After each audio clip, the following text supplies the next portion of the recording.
कभी कभी होती है दिलबरों की इनायत, कभी कभी।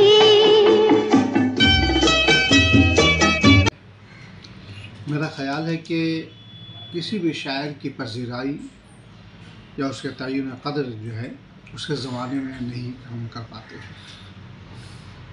वजह यह है कि हर ज़माने के जो लोग होते हैं वो तासुब के शिकार होते हैं और अपने ज़माने में या अपने ज़माने के शायर या अदीब को हम इसलिए नहीं गर्दानते हैं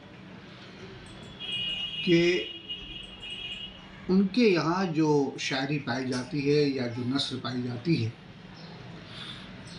हम उसके मतन में दाखिल होकर उसे खंगालने की कोशिश नहीं करते। साहिर के साथ भी ऐसा ही हुआ है।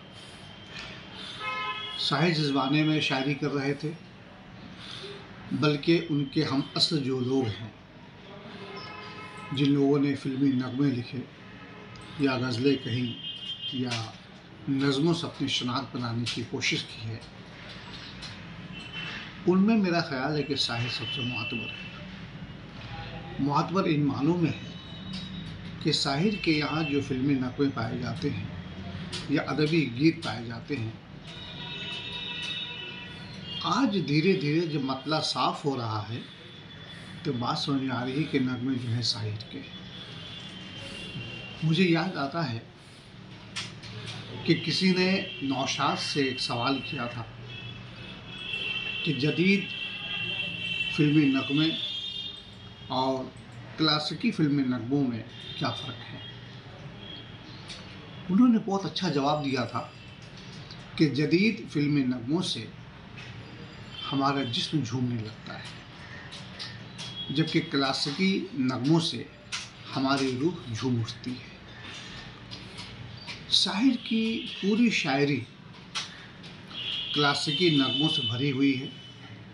आज जब भी हम कभी उनके नगमों को गोशाए तन्हाई में या खलवत में सुनते हैं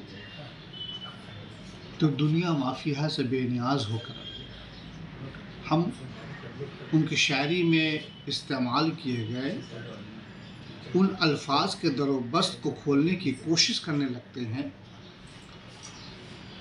उन मुसीबतों परेशानियों को कुछ देर के लिए फरामोश कर जाते हैं, जिस तरह साहिर ने अपने ज़माने में अपने गमों को अपनी परेशानियों को भूल कर शायरी करने की कोशिश की थी। इस लिहाज से देखा जाए तो साहिर का कद्र बहुत बुलंद है, क्योंकि साहिर का ज़माना कसाफती आलूदियों का ज़माना रहा है। आज भी वो ज़माना है।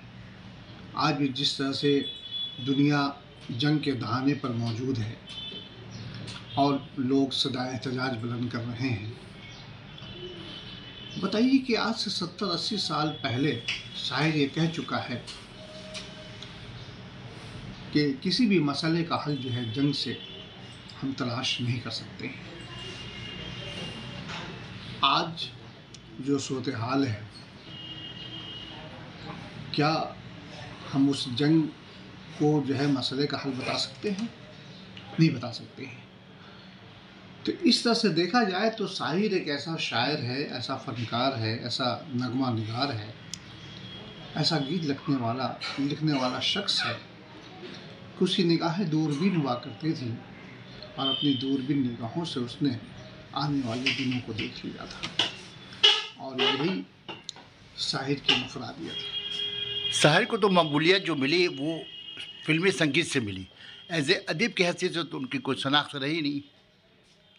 मैंने पहले ही अपनी गुफ्तगू में ये कहा है कि किसी भी शायर या अदीब का तय्युन क़द्र करना चाहे तो उसके ज़माने हम नहीं कर पाते। हम जब उसके मतन को खंगालते हैं, आने वाली नस्लें, साहिर के ज़माने में जो नस्ल काम कर रही थी उन लोगों ने साहिर के मतन को नहीं खंगाला था। आज की नस्ल जो है वो साहिर की मतन को खंगाल रही है। आप देखेंगे जब उसके मतन का जायज़ा लेना चाहेंगे तो आप देखेंगे कि साहिर के यहाँ दो तरह के कलाम हैं।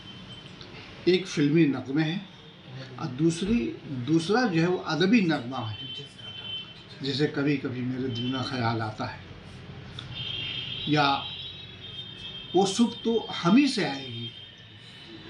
तो इस तरह के नगमे जो है, इस तरह के बहुत सारे नगमे हैं शाहिर के यहाँ जो फिल्मी नगमों से अलग हटकर अदबी नगमों में शुमार किए जा सकते हैं, और उससे शाहिर का कद जो है वो बुलंद होता हुआ नजर आता है। अच्छा, उर्दू अकेडमी ने जो सिलसिला शुरू किया है अदीब, शायर या मकाला निगार को नए नस्ल से जोड़ने की, तो ये कितनी हद तक ये कामयाबी मिली उर्दू एकेडमी को? आज के जो नए जनरेशन जो ये क्या वो ये चाह रहे हैं कि वो अपने पुराने अदीब, शायर या मकाला निगारों को जाने या पहचाने? वो देखिए, बहुत पहले गुलजार ने एक नज़्म लिखी थी कि उसका मफ़हूम इस तरह है कि अब किताबों को थूक लगाकर उलटने का मज़ा जो है हमें नहीं मिलता है। अब तो व्हाट्सएप का ज़माना है, फेसबुक का ज़माना है, इंस्टाग्राम का ज़माना है। अब लोग रेख्ता जो है अपने मोबाइल पे खोलते हैं, वहाँ से मुताला करते हैं। मैं नहीं समझता हूँ कि मोबाइल पे या फेसबुक पर जाकर हम किताबों का मुताला कर सकते हैं। जब तक कि किताब हमारे सामने ना हो, हम जब तक कि उस पर वरक़ को ना पलटें, उस वक्त तक कि जो है किताब की अफादियत से हम आशना नहीं हो सकते हैं। ठीक उसी तरह से आज की नस्ल जो है वो फेसबुक, इंस्टाग्राम और व्हाट्सएप पर ज़्यादा यकीन रखती है, जबकि वहाँ बहुत सारी ऐसी बातें होती हैं जिसका हकीकत से कोई ताल्लुक़ नहीं हुआ करता। यही वजह है कि उर्दू एकेडमी मगरबी बंगाल जो है वो शाहिर पे जो सहरोज़ा प्रोग्राम करने जा रही है 15, 16, 17 दिसंबर, उसमें बच्चों के लिए भी उसने कई तकारीब का एहतमाम कर रखी है। मसलन मज़मून नवेसी का मुकाबला है जो हिंदुस्तान की सतह पर यूनिवर्सिटी या कॉलेज के तलबा और तालबात ने मज़ामीन लिखे हर एकेडमी को भेजे। अब देखिए कि अगर हमारे पास 80-90 जो है मज़ामीन आ रहे हैं, तो इससे तो अंदाज़ा लगाया जा सकता है कि पूरे हिंदुस्तान में जो यूनिवर्सिटियाँ हैं, जो कॉलेजेस हैं, वहाँ के बेशतर बच्चों ने पार्टिसिपेट किया है। उसी तरह से अब ये अगर 80-90 बच्चे जो है मज़ामीन शाहिर पे लिख रहे हैं, तो उन्होंने 2-3 किताबों का मुताला किया होगा। तो उन किताबों के मुताला करने के बाद जो है उनके जो मज़ामीन हमारे सामने आए हैं, उससे अंदाज़ा लगाया जा सकता है कि आज भी किताबों की अफादियत अपनी जगह पर मुकम्मल है। इसके बगैर हमारी ज़िंदगी अधूरी है।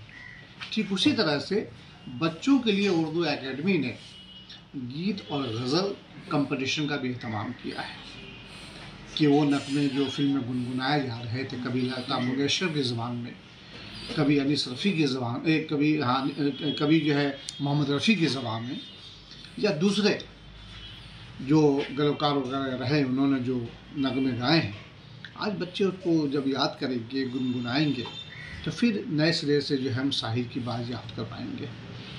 ठीक उसी तरह से नई नस्ल के लिए जो है शाहिर पे क्विज़ कंपटीशन का एहतमाम किया गया है। बहुत मुमकिन है कि बाद लोगों का ये सवाल हमारे सामने आ सकता है कि भाई शाहिर पे ही क्यों, शाहिर पे जो है वो क्विज़ कंपटीशन करा कर या मकाला लिख करके या मजमून लिख करके या फिर जो है गीत गज़ल के कंपटीशन करके इससे क्या फ़ायदा होगा? अगर ये काम अक़बाल और गालिब के हवाले से किया जाता तो बेहतर है। मेरा जवाब ये हो सकता है कि गालिब और इकबाल जैसा शायर जो है तो क्लास 9 में भी है, 10 में भी है, 11, 12 में भी है, BA और MA में भी, ये लोग MPhil PhD भी कर रहे हैं। शाहिर अब जो है हमारे निसाब में, ऑनर्स के निसाब में या BA जनरल के निसाब में या मास्टर्स के निसाब में एक पेपर जो है वो फिल्म से ताल्लुक़ रखता है। फिल्म में चूँकि शायरी भी एक फिल्मी नगवा निगार है, जाहिर है कि अगर हम शाहिर के हवाले से बातें अभी कर रहे हैं, जब शाहिर की यौम विलादत को 100 साल हो गए, तो उसके बाद शाहिर की नए सिरे से हम बाजियाफ्त करेंगे। उसी तरह से वो शोरा और उदबा जिन्होंने फिल्मी नगमे लिख करके या गज़लें और गीत लिख करके जो है मुकम्मल तौर पर एक अदीब होने का सबूत फराहम किया है, तो फिर हम उनकी बाजियाफ्त करना चाहेंगे और नई नस्ल से उन उदबा शुरा को मुतारिफ़ कराना चाहेंगे जो लोग उनको नहीं जानते हैं।